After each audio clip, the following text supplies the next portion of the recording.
La Revolución Mexicana fue un conflicto armado que inició en 1910 como consecuencia del descontento popular hacia la dictadura de Porfirio Díaz y que derivaría en una guerra civil que transformaría radicalmente las estructuras políticas y sociales del país. La revolución comenzó con el levantamiento liderado por Francisco I. Madero, que se oponía a la reelección del general Porfirio Díaz a la presidencia, dictador que había gobernado el país por más de 30 años. Las principales causas de la Revolución Mexicana fueron la desigualdad social y la concentración de la riqueza. Esto quiere decir que durante el porfiriato el país tuvo un crecimiento económico importante.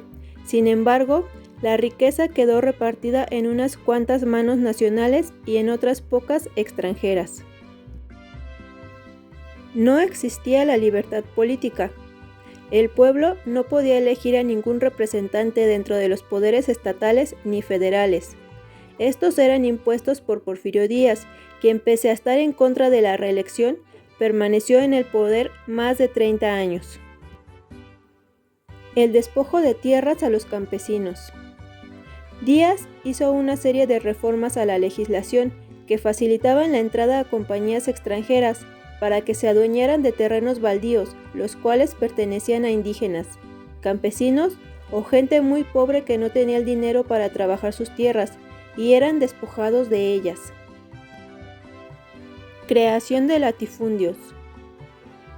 Las haciendas de gran extensión pertenecían a unos pocos propietarios, mientras la mayoría de los mexicanos moría de hambre. Durante este periodo disminuyó la calidad de la enseñanza popular. El 80% de la población era analfabeta.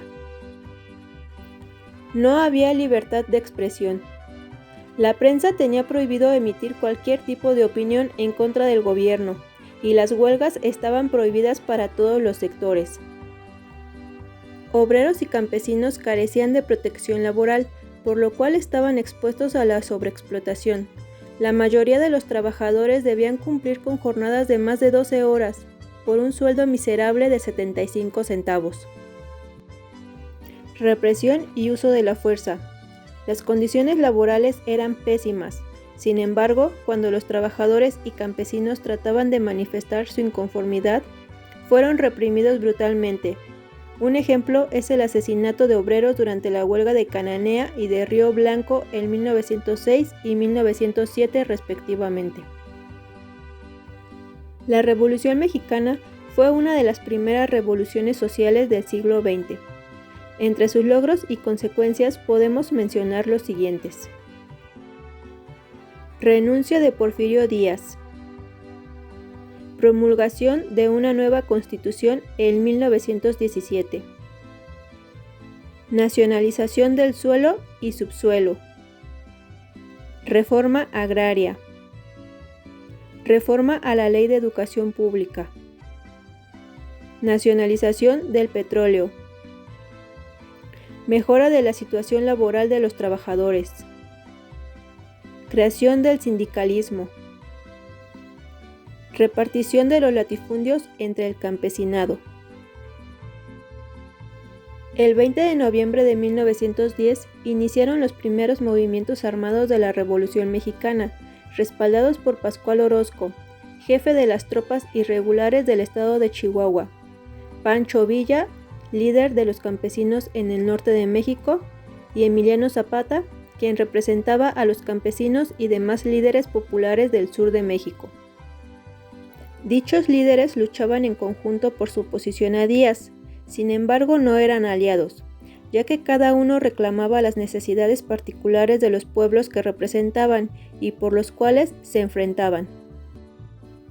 Tras la presión ejercida, el día 25 de mayo de 1911, Porfirio Díaz renunció a la presidencia, luego de haber firmado un pacto con Francisco I. Madero, quien posteriormente fue electo presidente y ejerció la presidencia de México. Madero restauró la Constitución, prohibió la reelección y estableció el sufragio popular. Sin embargo, estos cambios no fueron suficientes para mejorar la situación general del país ni para satisfacer las necesidades del pueblo mexicano. Zapata firmó el Plan de Ayala el 28 de noviembre de 1911, en el cual se desconocía el gobierno de Madero y hacía un llamado al enfrentamiento armado para recuperar la propiedad de las tierras trabajadas por los campesinos. En ese entonces se popularizó su lema: la tierra es para quien la trabaja. Por otra parte, en el norte de México, el general Pascual Orozco y su ejército también se levantaron en contra del gobierno de Madero y desobedecieron sus órdenes, ya que estaban inconformes con las reformas llevadas a cabo. Como respuesta, Madero envió al general Victoriano Huerta, simpatizante del porfirismo, a enfrentarse con las tropas de Orozco. Huerta salió victorioso y se ganó la confianza del presidente Madero. Entre los días 9 y 19 de febrero de 1913 hubo un golpe militar denominado Decena Trágica, organizado y liderado por los generales Manuel Mondragón, Bernardo Reyes y su grupo de militantes. Durante estos acontecimientos, Huerta había firmado un acuerdo con el embajador de Estados Unidos, Henry Lane Wilson, el Pacto de la Embajada, bajo el cual las fuerzas opositoras se unieron en contra de Madero para destituirlo del cargo de presidente, con el fin de que Huerta ocupara su lugar. Finalmente, este hecho terminó con el arresto del presidente Madero y del vicepresidente José Mariano Pino Suárez, quienes fueron asesinados el día 22 de febrero de 1913. De esta manera, Victoriano Huerta logró asumir la presidencia de México y se convirtió en dictador al anular la libertad del pueblo por medio de la fuerza militar. Huerta recibió el apoyo de importantes hacendados, un gran número de gobernantes, del clérigo y militares, excepto del gobernador de Sonora, José María Maytorena, y del gobernador de Coahuila, Venustiano Carranza. Tras varios enfrentamientos armados, protestas y desencuentros por la situación política, económica y social por la que atravesaban los mexicanos, y al poner bajo control los movimientos de Villa y Zapata, Carranza llamó un Congreso Constituyente y fue promulgada la Constitución de 1917 el día 5 de febrero. La nueva Constitución se caracterizó por reconocer el derecho de los trabajadores, establecer una jornada de trabajo de 8 horas, un salario mínimo, la reforma agraria. El Estado se concedió el derecho de expropiar las tierras y separó a la Iglesia del poder político. Carranza fue asesinado en un viaje hacia Veracruz en mayo de 1920. Tras su muerte y posteriores elecciones, resultó electo como presidente de México Álvaro Obregón. Para ese entonces, los conflictos armados de la Revolución Mexicana habían acabado casi por completo. Durante este proceso fueron asesinados los líderes campesinos Emiliano Zapata en 1919 y Pancho Villa en 1923. Ambas figuras son muy importantes en la Revolución Mexicana por sus ideales y lucha continua.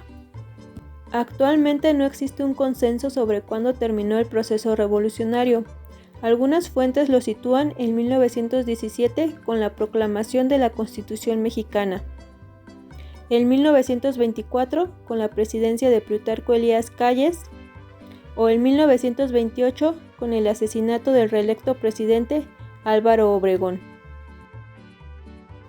Si quieres saber más acerca de este u otro tema importante, sígueme activando la campanita para no perderte ninguno de nuestros siguientes videos.